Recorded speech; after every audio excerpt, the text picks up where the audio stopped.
Donc,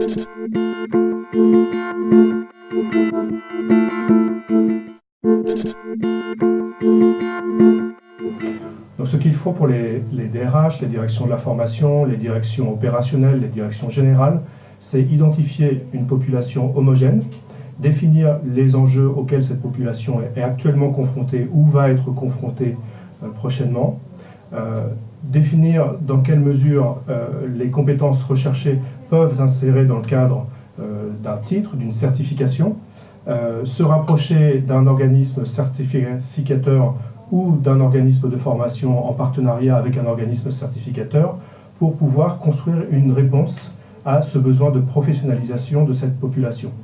Il faut compter environ quelques semaines pour pouvoir monter ces dispositifs, c'est relativement acceptable. Cela demande de la rigueur, cela demande une vraie vision de là où on veut aller pour cette population. Cela demande de transformer parfois des parcours existants. Cela demande de réfléchir à de nouvelles façons de faire dans le cadre de dispositifs certifiants. Mais c'est tout à fait dans les cordes de Demos et de l'ESG de pouvoir proposer ce type de solution et de réfléchir avec les directions des entreprises sur comment faire évoluer les parcours existants ou bien comment proposer des certifications nouvelles dans le cadre de parcours nouveaux.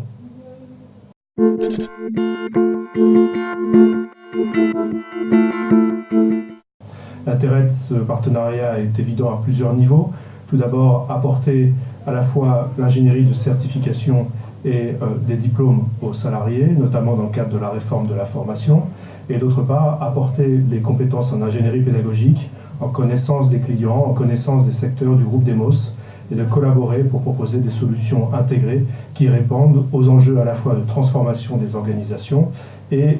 aux enjeux de financement de la formation, notamment à travers le CPF, la période de pro et tous les nouveaux dispositifs mis en œuvre depuis le 1er janvier 2015.